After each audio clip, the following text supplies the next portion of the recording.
expert insight into what to expect, we can now bring in Donald Trump's Deputy Director of Communications, Caroline Sunshine, as well as the host of the Young Turks YouTube channel, Cenk Uygur. Thank you both very much for joining us.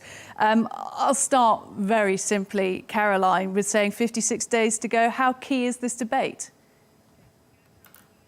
Absolutely. It's key for the American people. The American people deserve to see these two candidates on stage. They have seen President Trump once before when he was on that debate stage. He obviously had such a dominant debate performance that the result was that the Democrat nominee for president had to step down completely out of the race. That's unprecedented in American history. I don't believe even Abraham Lincoln or Ronald Reagan or JFK has done that, just to give perspective of how significant that is in the course of American history. So this debate is important for the American people because you have Kamala Harris, who has really been appointed as the nominee of her party rather than really selected. She has really refused to face tough interviews from the Quest. I don't call that CNN interview that she had for 16 minutes that wasn't a solo interview that she used with her emotional support candidate, Tim Walz. I don't call that a hard-hitting interview for the American people. This is a woman who is running from her record. She has been the incumbent for the last 3.5 years. She has been in the White House.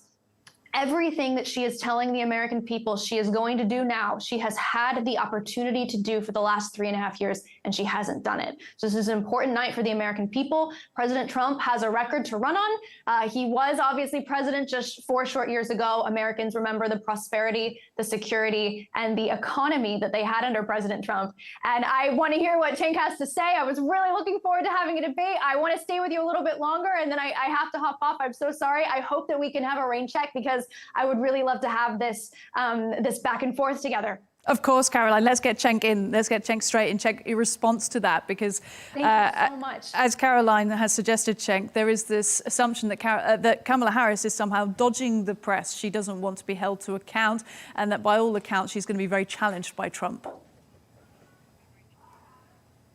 Yeah. So first, on dodging the press, she is. It's a terrible idea. It's free media. You should go do it. If you can't make your own case, you shouldn't be running for president. I don't think that's her decision. It seems like it's the campaign's decision, and they're making a monumental mistake. They need to turn around immediately.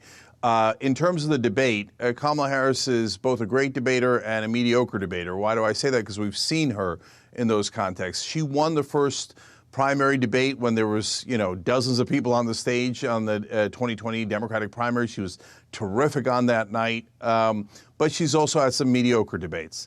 So she's a mixed bag in terms of debating. Trump, on the other hand, is totally unhinged, mentally unstable, and so what we'll have afterwards is this nonsense debate about who won the debate. I've seen Trump debate now a lot, right? 2016, 2020, and in this cycle. And he says in debates the things that he normally says on TV and at his rallies, things that are mentally unstable. And then I feel like with the entire country and the entire world is being gaslit. And then we have a discussion about who won the debate. I can tell you right now, if Trump does anything like he did in the other debates, he'll lose massively because he will say things that a lunatic person, there's someone that should be in a mental asylum will say. And by the way, anybody who's real that's watching this, the non-political person, knows that, right? So it's just that the political people have to make it seem like it's even. It's not even. One person is a normal candidate, like her or not. The other person is someone who shouldn't be in the race. He should be in a mental asylum. Well, look, Cenk, seeing as we've sadly lost Caroline as part of this conversation because she had to dash off, I want to see if I can take the other side of this. It wouldn't be in my normal position in this. I'm here to kind of moderate an objective point of view. But let me challenge you on what Harris really offers here, because there is the accusation that she's, quote unquote, a generic Democrat, that she's got sort of boilerplate Democratic messaging, that she's represented by nothing but her record, as Caroline was saying, and that people aren't really clear on her policy points. Do you think any of that's fair? Yes and no. Is she a generic Democrat? Absolutely. She's a very normal establishment Democrat. So if you're a progressive out there that has dreams that she's your knight in shining armor and she's going to come in and do a populist campaign, administration that holds Wall Street accountable, all the donors accountable, she's not going to do that. She's a generic Democrat who's going to be stable and normal and, just go in the exact direction we're going now.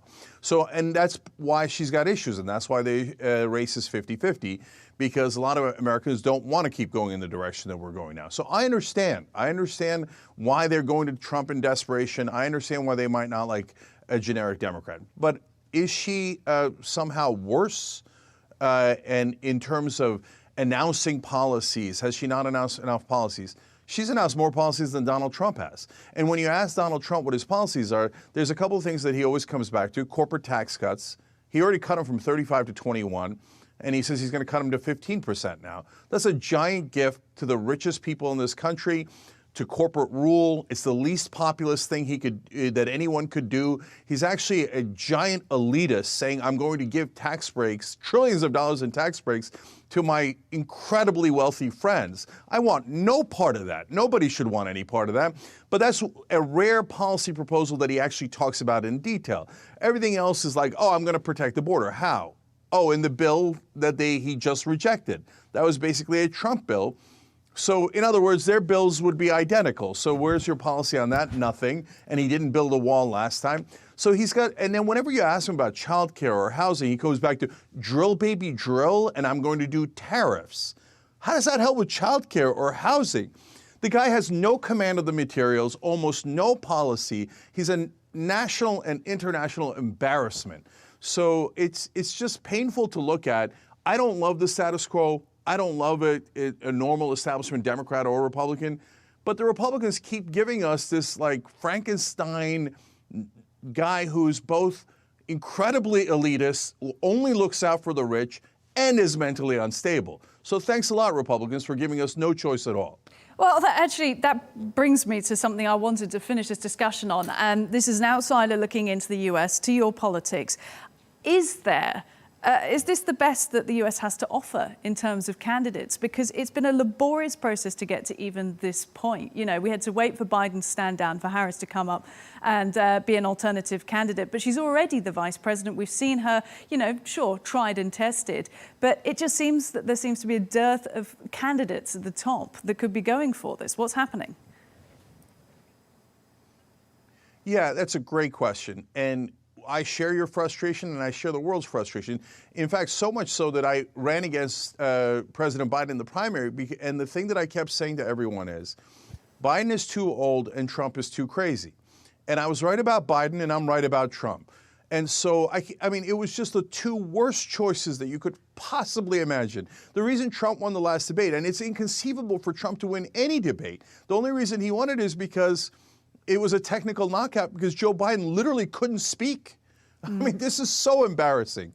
So if you say, hey, why has it gotten to this point? Or now Kamala Harris is much better. She's a normal functioning Democrat, right? And so I'll take that and I'll do my populist fight. I'll live to fight another day. And you know, and if she is as establishment as I think she is, we should run a primary against her in 2028, et cetera, right? But I don't want to hand the country over to a madman. So, but why are these our two options? Because this is what the donors keep picking. The donors don't want an interesting populist that's going to stand up for the average American. They want someone who's going to follow their orders. So Kamala Harris is going to follow it in a very standard way that every American politician has for a long time. And Trump is going to put it on steroids. So he keeps bragging. He's like, oil companies, give me money, and I'll let you drill everywhere, and I'll reduce your taxes. And Elon Musk, give me money. I used to be against electric vehicles. Now I'm for electric vehicles. Jeff Yazd, give me money. I used to want to ban TikTok. Now I'm not going to ban TikTok. He's just put a for sale sign on the American government, and he's selling it off right in front of our own eyes as he's campaigning. It's disgusting. So the number one problem in America is corruption. All these politicians report to their donors and only serve their donors. Well, yeah, it's interesting you say that because you say that there is no populist candidate who is actually serving the working man and not for the donors and not with some sort of team orchestrating everything behind them. But Trump, of course, puts himself forward to be the everyman. He has those populist messages. He says he's right down there fighting for the average American. And why is that not the case? You're saying he's sold out to Musk. He's selling out to these big donors. He's selling out to big buyers. Do you not think he's acting at all in the interests of the everyman? Zero, none whatsoever. He's the biggest fraud, liar, con man in American history, and it's obvious to anyone who's rational and objective. So he did Trump charity. Oh, it turns out it was a fake charity. He bought pictures of himself. I mean, he's a joke of a man, a total clown of a man. He did Trump charity, then he did Trump University, had to pay a $25 million fine because it wasn't a university, it wasn't even classes. Everything he does is a con job. So the con man realized, oh, the American people want a populist. They want somebody to stand up for the average guy. That's true. Good job on figuring that out. Now, that's not who Donald Trump is. So he's like, okay, I'll pretend to be for the average guy.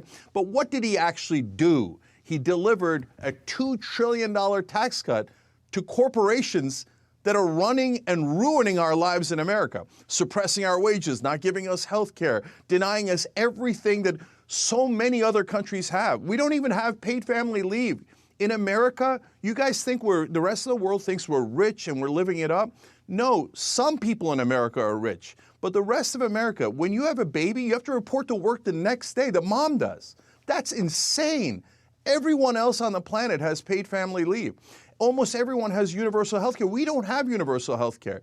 In America, if you don't have health insurance, they literally let you die. 68,000 people a year die because they don't have health insurance in America. We live under barbaric corporate rule, and Trump comes along and goes, oh, isn't corporate rule terrible? And then gives trillions of dollars to corporations just because they're his donors. He didn't drain the swamp, he filled the swamp.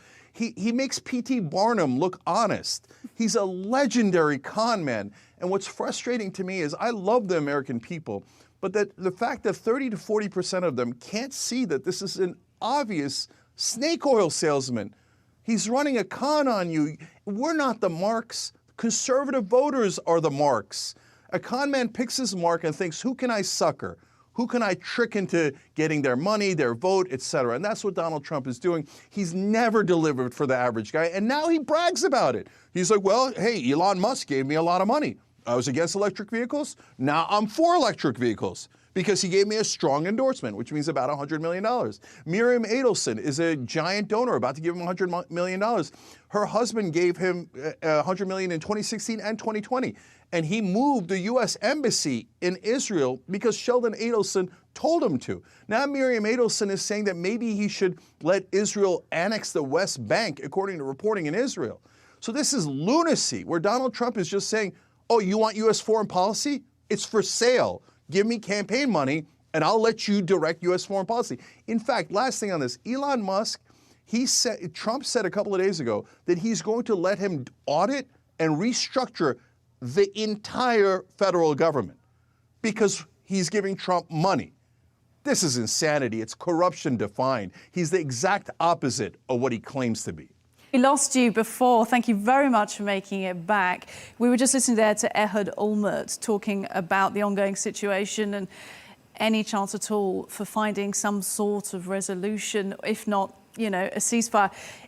In terms of the US election, which you and I were talking about just before we lost connection, how are the candidates handling this, walking this tightrope? How much of the debate will be focused around foreign policy tomorrow? Yeah, unfortunately, both candidates agree that they should serve Israel. So there's not much of a distinction here, except for, as usual, Donald Trump is more unhinged. So Kamala Harris says that she will not waver from supporting Israel at all, which means she's refusing to use the leverage that America has. America has overwhelming leverage. First of all, we have the weapons. Second of all, we give them $4 billion a year. Third of all, we just gave them $26 billion. So we could use that leverage to push for a ceasefire. And Kamala Harris is saying, no, I will not do that. Just like Joe Biden said he wouldn't do it. And the reason for that is donors. AIPAC is one of the largest lobbying groups in America, and they are on Netanyahu's side. They're not on Israel's side. They're on Netanyahu's side. So if you waver 1% from Netanyahu, they threaten to spend a ton of money against you, and they do. They're going to spend $100 million in this election. For people that live outside the U.S., the most important fact you have to remember is bribery is basically legal in America. You can give unlimited money to politicians and their PACs, so you can't put it into their pockets directly, although a lot of times they do through indirect ways. But you can give unlimited money to their political careers. So they serve any donor. It's not just AIPAC, it's not just Israel, it's also drug companies, oil companies, et cetera. So that's Kamala Harris. But Donald Trump, as usual, puts it on steroids. Since Sheldon Adelson and Miriam Adelson have been his biggest donors throughout his career, giving $100 million at a time, he says, you do U.S. foreign policy. I'll leave it to you.